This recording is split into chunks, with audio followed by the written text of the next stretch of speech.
Hey homesteaders, I'm back with another tip to help you live better than all your friends who are still stuck in the rat race. Today we're going to go through a survival prepper homestead kit that everybody should start putting together.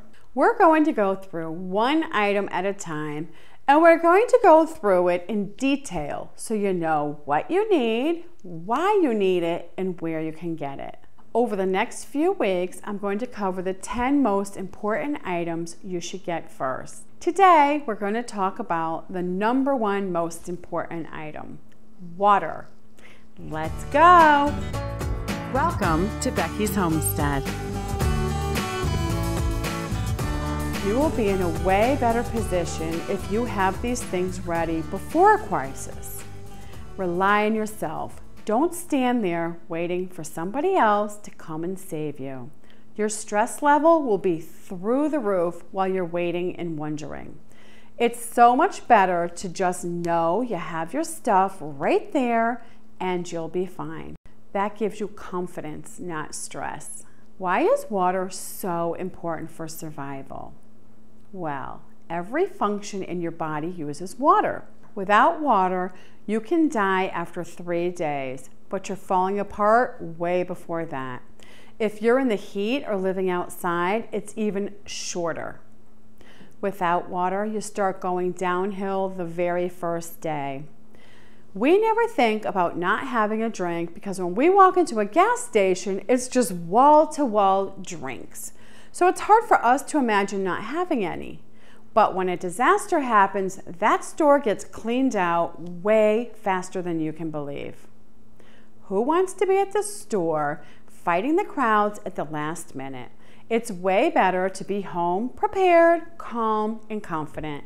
It literally puts you in a better place than everybody else. Now, picture yourself in a desperate situation. You might think you can just run to the river and fill up some 5-gallon buckets and drink that. Well, don't ever do that because dirty water can give you something that will kill you even faster than no water at all.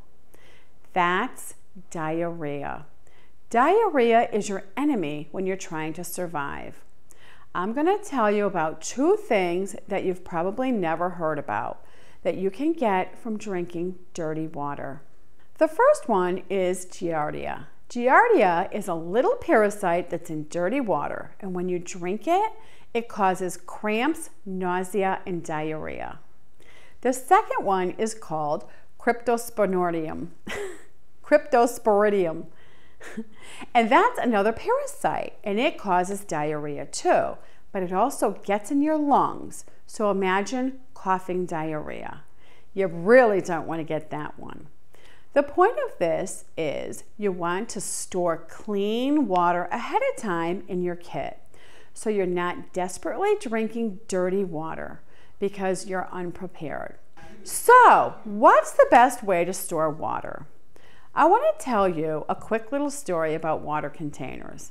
You might think, I'll just run down to the store and buy some of those 1-gallon jugs of water and put that in my house for emergencies, because they're sealed, uncontaminated, and then I'm good to go.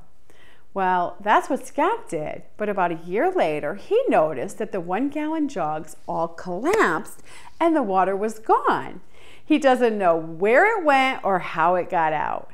So the moral of the story is 1-gallon jugs are not designed for water storage in your survival kit. They make proper water storage containers. This is the one I use, the Aquatainer. Depending on the size of your family and where you live, you might need to get a lot of these. Just to give you an idea, each family member will need 2 gallons of water per day for drinking and cooking. And the bare minimum you should keep on hand is a 3-day supply. It's that simple, don't complicate it, but it's very important. Before you fill up your water containers, you need to wash your hands with soap and water and keep everything very sanitary. Don't use the garden hose. They make this special clean little hose just for filling your containers, and it hooks to the sink. If you have a big family and you don't want to get a million of these little containers, they do make a 55-gallon drum.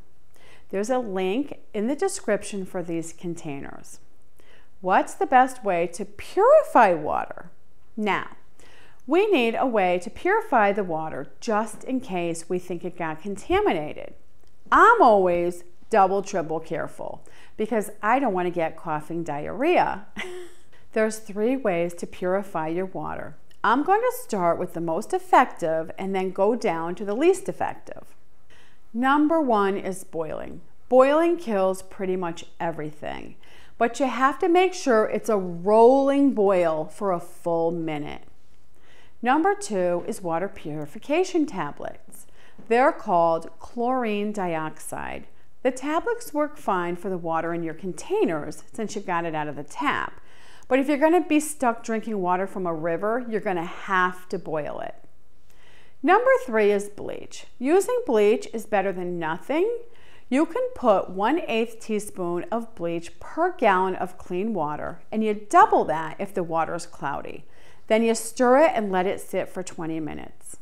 Okay, so what do you think? Is a survival kit a good idea? What do you have in your kit? Tell me in the comments below. Stay tuned for next week. I'm going to talk about the next item you'll need for your kit. If you like this video, please click the like button. It really helps me a lot. And I have a new video every week, so don't forget to push that subscribe button. Thanks to all my Patreon supporters. I couldn't do these videos without you. If you'd like to become a Patreon supporter and get special perks and rewards, the link is in the description below. Thanks for watching. Happy homesteading. Bye-bye.